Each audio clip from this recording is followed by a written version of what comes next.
सरयू नाम का एक राज्य था। वहाँ पर रेवती और लावण्या नाम की दो सहेलियाँ रहा करती थी। दोनों में बहुत अच्छी मित्रता थी। वह साथ खेलती और पढ़ने जाती थी। धीरे धीरे दोनों बड़ी हुई। लावण्या दिखने में आकर्षक थी, इसलिए रेवती को उससे ईर्ष्या होने लगी।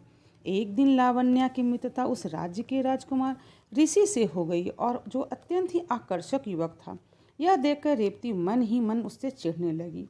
अब वह उस राजकुमार को पाने का स्वप्न देखने लगी।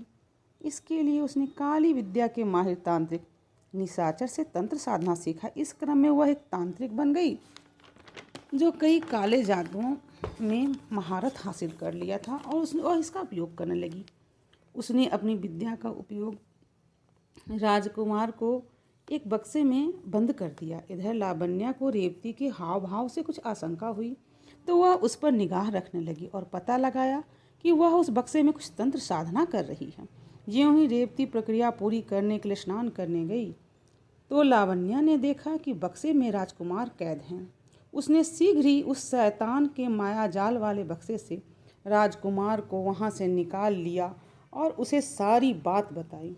राजकुमार यह जानकर कि रेवती ने ऐसा किया है, वह उससे घृणा करने लगा, और दोनों ने मिलकर उस काले जादुई बक्से को धीरे धीरे कर खींच कर जंगल की ओर ले गए और उस तंत्र साधना के सारे सामान को जला दिया। इस प्रकार उसका तंत्र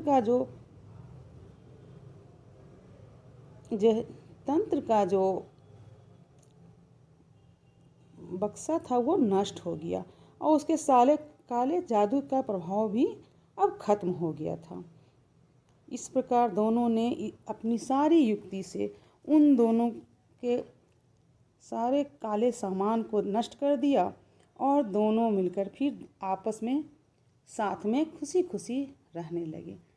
और इस प्रकार इस जादुई मायाजाल वाले बक्से का अंत हुआ।